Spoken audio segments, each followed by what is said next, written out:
नमस्कार दोस्तों, आपका हमारे YouTube चैनल सनातन त्योहार में स्वागत है। आज मैं आपको अगेन मास के गुरुवार की कथा सुनाने जा रही हूँ। अगर आपको यह वीडियो पसंद आए तो कमेंट बॉक्स में कमेंट करके माता लक्ष्मी की जय अवश्य लिखिए। साथ ही साथ मेरे वीडियो को ज्यादा से ज्यादा शेयर करें। साथ ही आप मेरे चैनल पर नए हैं तो सब्सक्राइब कीजिए और बेल आइकन पर क्लिक कीजिए, जिससे मेरे वीडियो के नोटिफिकेशन आपको मिलते रहे। अब सुनिए कहानी। प्राचीन काल में भारतवर्ष के सौराष्ट्र देश के द्वापर युग की यह कहानी है। सौराष्ट्र में इस समय भद्रश्रावा नाम के राजा थे। वे बहुत ही पराक्रमी राजा थे। उन्हें 4 वेद, 6 शास्त्र, 18 पुराण का ज्ञान था। उनकी रानी का नाम सूरज चंद्रिका था। वे बहुत ही पतिव्रता थी। उन राजा रानी को 7 पुत्र और 1 पुत्री का वरदान मिला था। उस कन्या का नाम शामबाला था। यह एक बार लक्ष्मी जी के मन में विचार आया कि जाकर उस राजा के राज प्रसाद में रहें, तो उसे राजा की दोगुनी धन दौलत प्राप्त हुई और उस धन दौलत से अपनी प्रजा को और सुख दे पाएगा। गरीब के घर अगर रहे तो वह उसे धन दौलत को प्राप्त होकर वह अपने स्वार्थ के लिए ही केवल खर्च करेगा। यह सोचकर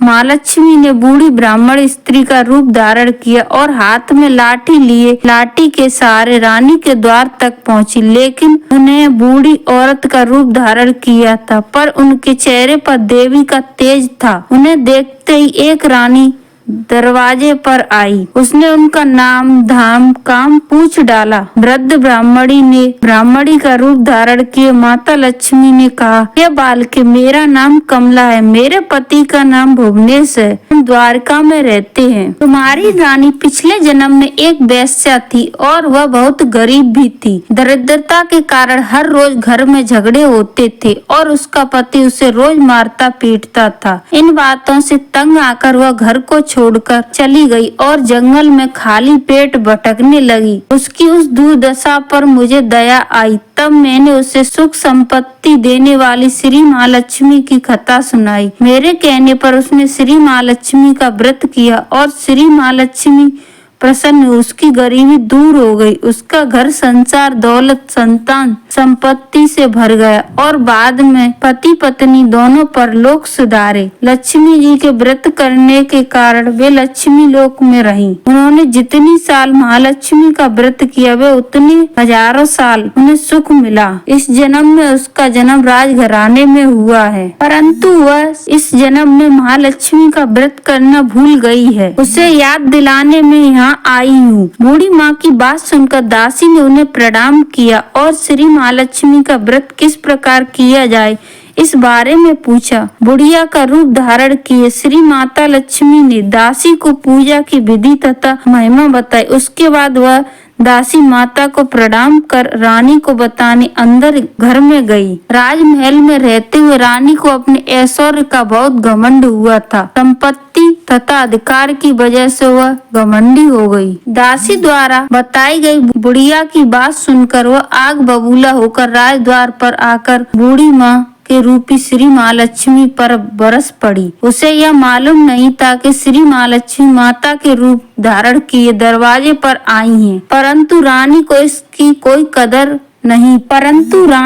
इस कदर रूखा बर्ताव, अपना अनादर देख माता ने वहाँ ठहरना ठीक नहीं समझा। वे वहाँ से चल पड़ी। रास्ते में उन्हें एक राजकुमारी शामबाला मिली। उन्होंने शामबाला को सारी बात बताई। शामबाला ने अपनी ओर से श्री महालक्ष्मी माता जी से क्षमा मांगी। माता को उस पर दया आई। उन्होंने शामबाला को श्री महालक्ष्मी व्रत के बारे में बताया। उस दिन अगेन का पहला गुरुवार था। शामबाला ने परम श्रद्धा से श्री महालक्ष्मी का व्रत किया। फलस्वरूप राजा सिद्धेश्वर के सुपुत्र मालाधर से उनका विवाह हुआ। वह धन दौलत, ऐश्वर्य, वैभव से माला माल हो गई। पति के साथ ससुराल में आनंद में दिन बिताने लगी। इधर श्री महालक्ष्मी का रानी पर प्रकोप हुआ। फलस्वरूप राजा भद्रश्रवा का राज्य एवं राज कारोबार नष्ट हो गया। यहाँ तक कि खाने के लाले पड़ गए। ऐसी हालत में एक दिन रानी ने राजा से निवेदन किया, हमारे हमारा दामाद इतना बड़ा राजा है, धनवान है, ऐश्वर्यशाली है, क्यों न उसके पास जाए, अपना हाल उसे बताएं, वह जरूर ही हमारी मदद करेगा। इस बात पर राजा भद्रसवा दामाद के पास रवाना हुए। राज्य में पहुंचकर एक तालाब के किनारे थोड़ी दूरी पर विश्राम करने ठहरे। तालाब से पानी लेने वाले आते जाते दासियों ने देखा। उन्होंने विनम्रता से उनकी पूछताछ की।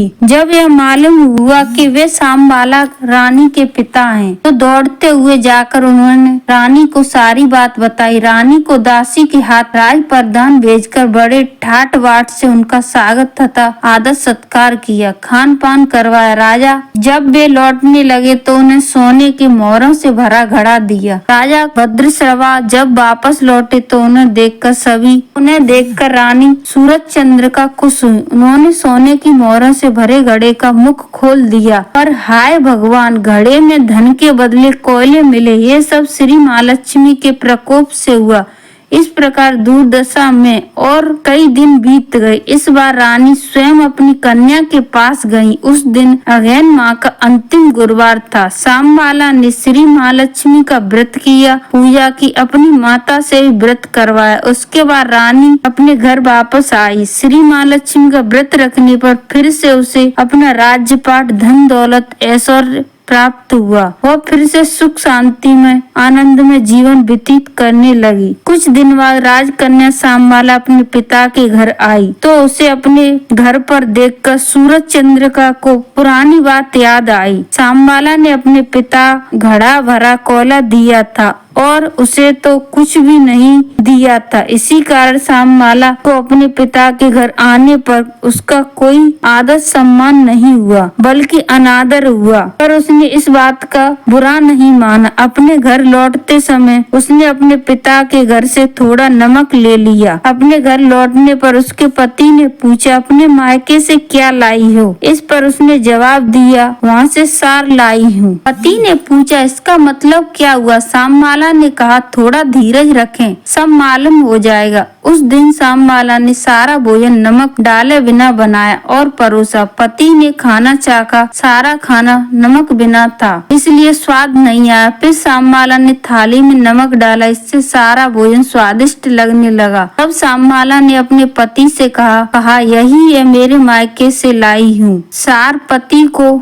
यही है वह मायके से लाया हुआ सार। पति को उसकी बात सही लगी। फिर वे दोनों हंसी मजाक करते हुए भोजन करने लगे। कहा जाता है कि इस तरह जो कोई व्यक्ति श्रद्धा भाव से श्री लक्ष्मी जी की पूजा करे, उसे माता की कृपा प्राप्त होती है, सुख संपत्ति शांति प्राप्त होती है, सभी मनोकामनाएं पूरी होती है। परंतु यह सब प्राप्त होने पर माता की पूजा को भूलना नहीं चाहिए। हर गुरुवार को व्रत अवश्य करना चाहिए। इस तरह श्री महालक्ष्मी की महिमा भक्तों को मनोकामनाएं पूरी करती हैं। इस प्रकार श्री अगहन बृहस्पति व्रत की कथा से भक्त जनों की सभी मनोकामनाएं पूरी होती हैं। हिंदू पंचांग के अनुसार वर्ष का 9वां महीना अगहन कहलाता है। अगहन माह के मार्गशीर्ष के नाम से भी जाना जाता है। जो भी व्यक्ति इस व्रत को करता है और कथा कहता है और सुनाता है, श्री महालक्ष्मी उसकी सभी मनोकामनाएं पूरी करती हैं। जो व्यक्ति इस कथा दूसरों को सुनाता है, उसकी सारी मुरादें पूरी होती हैं। बोलिए महालक्ष्मी की जय। धन्यवाद दोस्तों।